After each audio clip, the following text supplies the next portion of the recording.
Yes, good morning, ladies and gentlemen. So one of the last slides of my previous speaker, he had a small introduction for my theme. He talked about glasses. And what I will talk about now is about how the German military handles refractive error and color vision. So an overview of our policy. First, we worked long years with this regulation. We had pilot candidates, pilots, and aircrew members. So class 1, 2, and 3, that's still the same.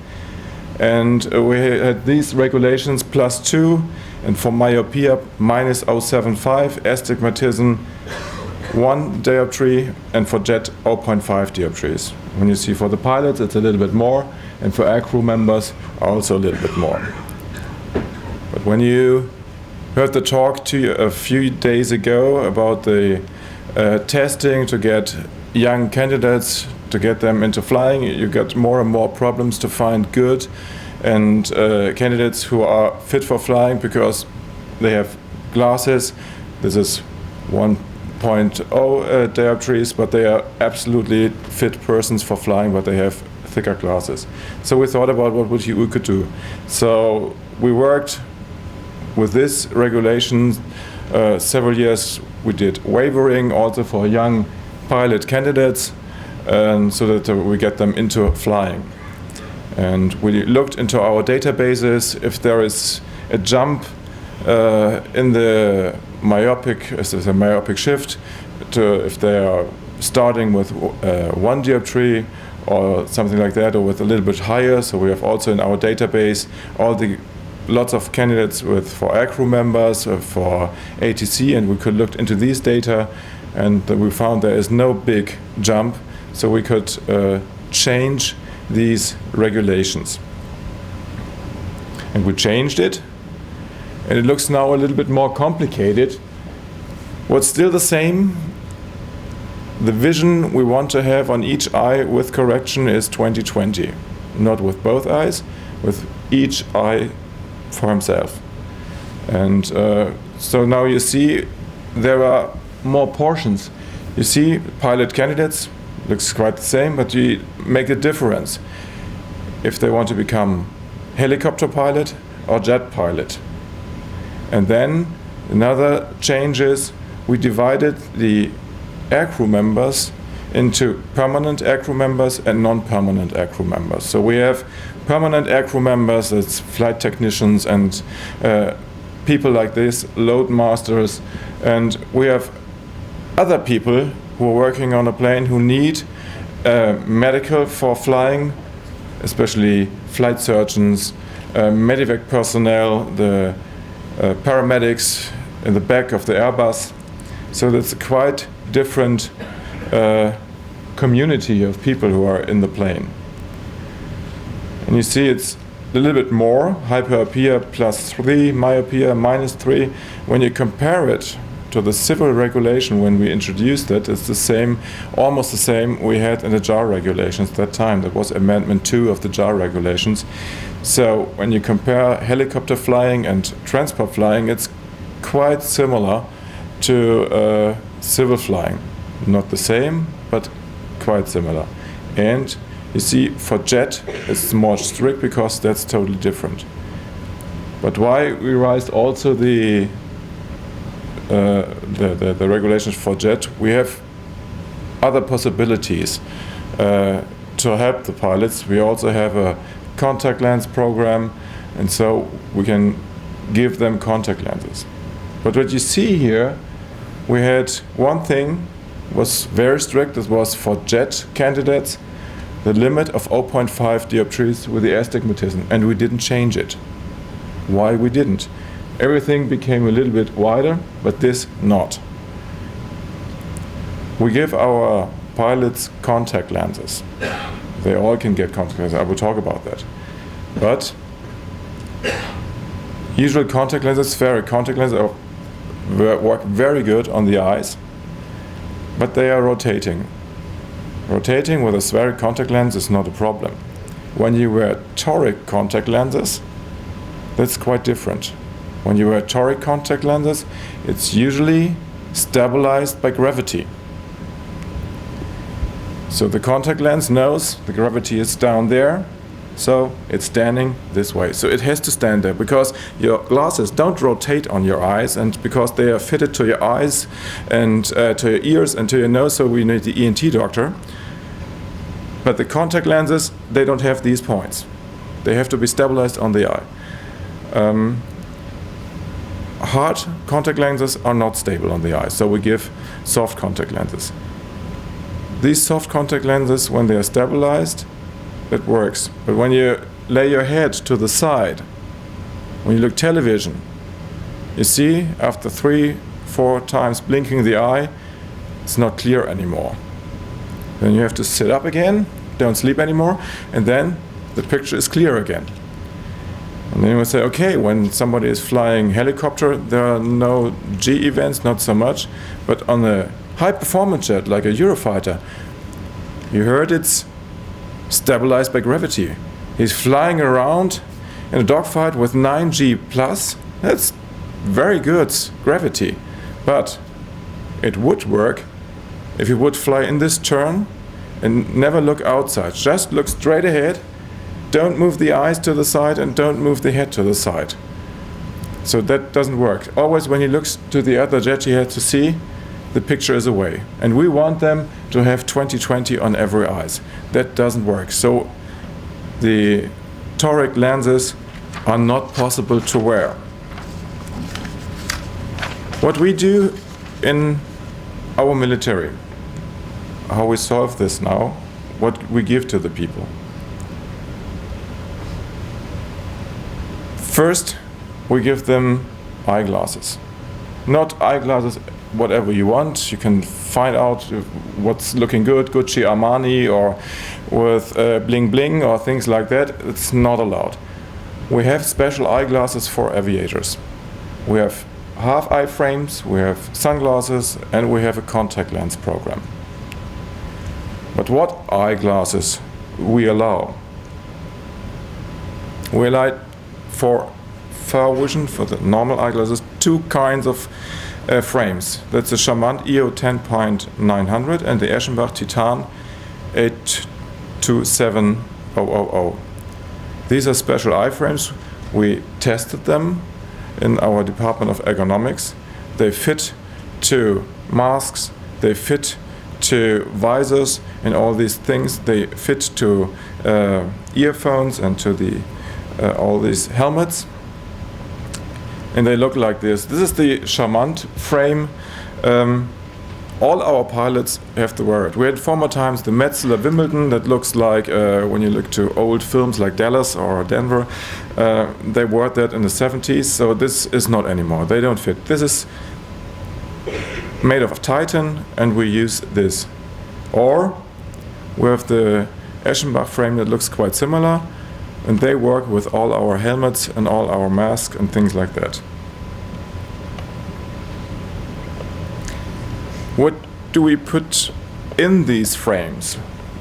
Usually we use mineral glass. If they have more than 2.5 dioptries, then we give plastic. They have all anti-reflective coating. We give them in clear, and for the sunglasses they are tinted. Distance eyeglasses and multifocal eyeglasses. We don't use primary bifocal glasses. We give all our elder pilots multifocal glasses. We have very good experience with that. It's quite a little bit more expensive, but it works. So we have a good vision, near, intermediate, and for far. You don't have that with the elder pilots then in the intermediate part, in the cockpit. So they have sometimes problems when they just have bifocal. And it works very good with new generations of multifocal glasses. So we use at least the 3rd generation for these glasses. For reading, we got more and more elder pilots, especially in the community of helicopter pilots, transport pilots. Jet pilots most times are not so old, but we give them the Rodenstock half frame. We use usually plastic eyeglasses for that, but that works a little bit better. Also, always anti-reflective coating, and when you use plastic, you need a hard plastic, special one. And this is the Rosenstock half frame. You see there is no metal on the upper side, so that's not in the field of vision. That's very important. So all our pilots wear these kinds of glasses. Every of our pilots wear glasses, has sunglasses with his refraction in there. We give them an absorption of 70 to 80%, also anti-reflective coating with brown tint, and what's absolutely a no-go, they are not allowed to use polarized glasses, because if you use polarized glasses, you look into a modern cockpit, glass cockpit, and you move your head, some of the things are away. You can't see them. When you look outside to the canopy, you have loss of field of vision. It's an absolutely no-go to use polarized glasses in our German military flying. And also you shouldn't use it in civil flying. I would never give a recommendation for that. And what we do also, if it's possible, to give contacts for all pilots. Some of them don't get any contacts into the eye. That's not for everybody possible. But we give them to them, and most of them, especially the younger ones, want to have these contact lenses, and we pay for these contact lenses. And because it's not a medical indication, it's a duty indication, so also to clean the contact lenses is also paid by the government. So they get soft contacts, and we talked about it, no toric contact lenses for jet aircraft pilots. And how many do we give to them? So you see, it's not so cheap. Pilots, jet aircraft, they get 2 pairs of special eyeglasses with a special frames, and if necessary, they also get contact lenses. And they get a pair of normal sunglasses. That's quite different to the pilots of helicopters or fixed-wing aircraft. They get 3 pairs of these special frames, including the pair of sunglasses. Why don't the jet pilots don't get these special frame for the sunglasses? Because when you're flying a jet, the visor is down, you got the mask on. Try to change every time when you fly into in the dark or something else, to change the glasses. It's not possible. You have to wear clear glasses and then put down the visor or not. When you fly an Airbus or fly an C-160, it's not a problem to change from clear glasses to sunglasses. So they have these special frames then, and for our jet pilots, they have these sunglasses to get with sunglasses to the airplane. So they can change their own frame for that. So we have, in the moment, 4,464 active pilots. About 1,000, they need glasses for far. 200 need glasses for near, and about 420 need multifocal glasses. In the moment, there are 131 pilots who use contact lenses. So that's quite a lot of money what we use and spend for all of our pilots. What could we do? We would like to have a refractive surgery program, but we don't have that. So in Germany it's not possible to make a treatment to make somebody fit for a duty. That's by law forbidden in our military. So it's just to heal somebody. But refractive surgery is not for healing, because somebody is not sick or ill if he has a myopia of -1 or -2 dioptries. So that's our problem. We are working on it, but it's not still solved. In our regulations, refractive surgery primarily makes unfit for flying, but it can be waived. All regular requirements have to be met, like vision, glare vision, scotopic vision. You know all these regulations in all these other countries the same. What we want to have, the pre-operative refraction not higher than 5 dioptries. And the special thing what we want to have, because of the stability of the cornea, jet aircraft under the flap, when you have a LASIK, under the flap at least 425 microns, and for helicopter pilots 325 microns. Usually the cornea is about a thickness between 550 to 600 microns, and when you make a cut of 100 microns for the flap, so then that would work.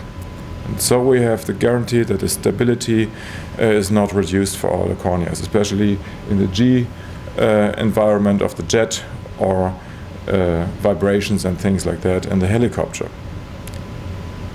But how can we have any experience with refractive surgery if we don't have any refractive surgery program?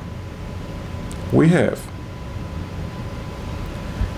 Because young men are coming, they had myopia and they had refractive surgery by their own before they came to us. We had to think about that, and we did it. There are these numbers in the last years. We had positive waivers for pilot candidates, 13 for LASIK, 14 for PRK, and 5 for LASIK. And we had also some negative waivers. So not everybody gets fit for flying when he comes to us, because the glare vision was not okay. The cornea was too thin for our regulations. This is a special thing. Or the myopia was too high to get into our program here. So we did this with young pilot candidates. Is not the optimum age when they had the refractive surgery. Most times they come with 19 and have refractive surgery. But not only that, young people, we have also some older ones, especially when they go into flying to the army. They have primary study. They're at the university, at the Bundeswehr, and they study several things to an engineer, and they are for 3 or 4 years at the university, and in this time some of them use it and they have refractive surgery. Military does not pay for that. They have to pay for that by their own. And the problem is, if you're a pilot and you do that, I can't make the recommendation for our pilots primary, because if he does it by his own, he has to pay for it, and if he loses his license or his medical, no loss of license insurance would pay for that, and then he would be the loser. So pilots stay most times with their glasses. What we could do for our pilots, if they are running out of these regulations, because you saw we raised our entrance level a little bit, and so we have the possibility in a case by case, if somebody is running out of the regulations, to have refractive surgery for him in a case by case. We have to go over the Surgeon General to get the surgery for them. It is possible, we didn't use it yet.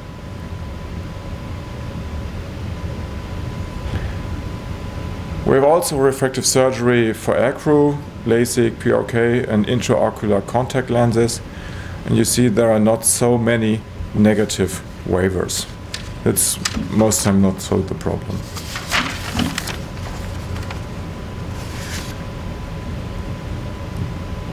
Okay, we stay there. What I want to point to is now you can find all the policies, all the wavering policies for lots of NATO countries, because the technical report of the working group HFM 191 is published on the website of STO, so you can find it. You find there the results and the policies of the USA, Norway, France, England, Portugal, and so that's quite different. You see, in the United States there are 100,000 lasered.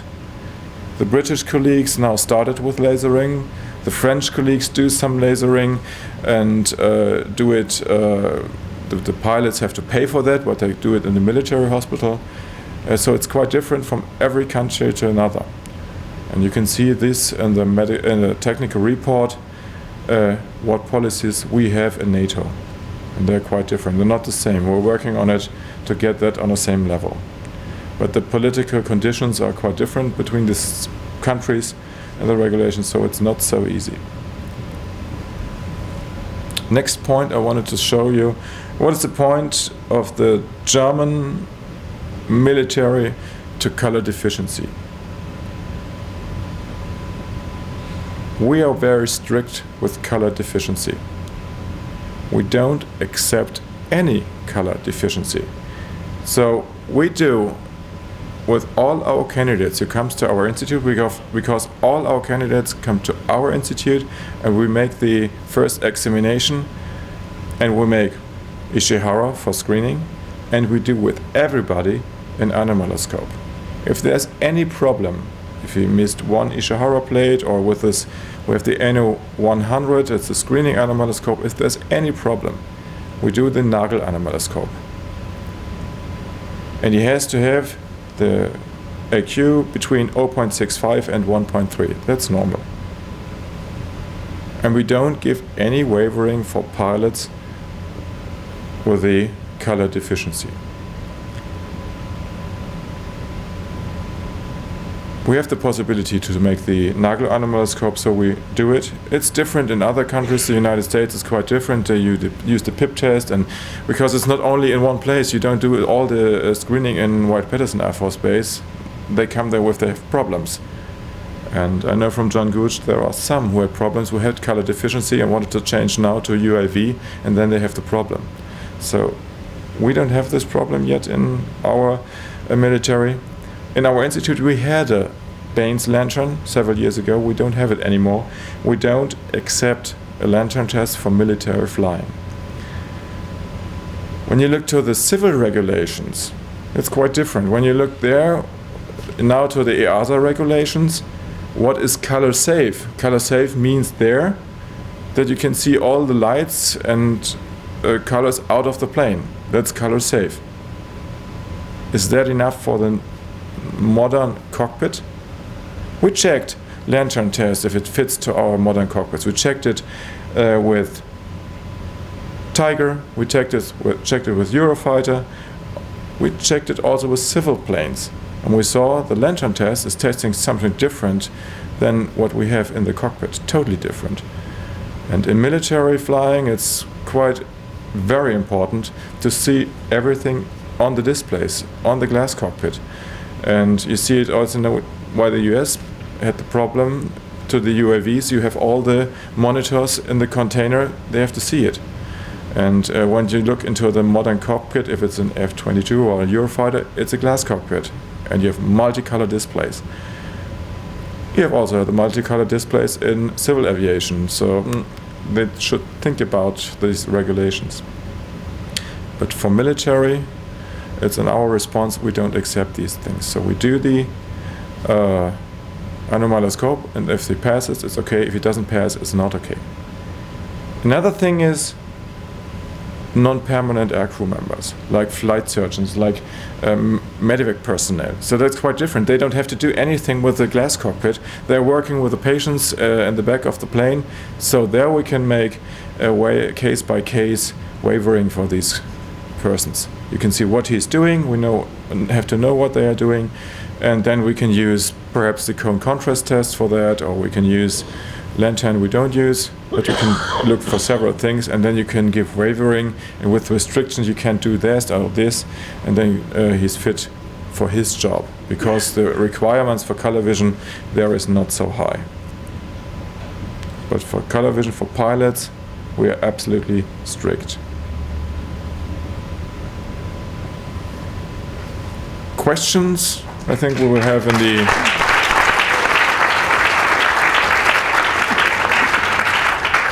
the panel discussion, and now we go over to the ENT, to my colleague. Thank you very much. Spot on time, lovely.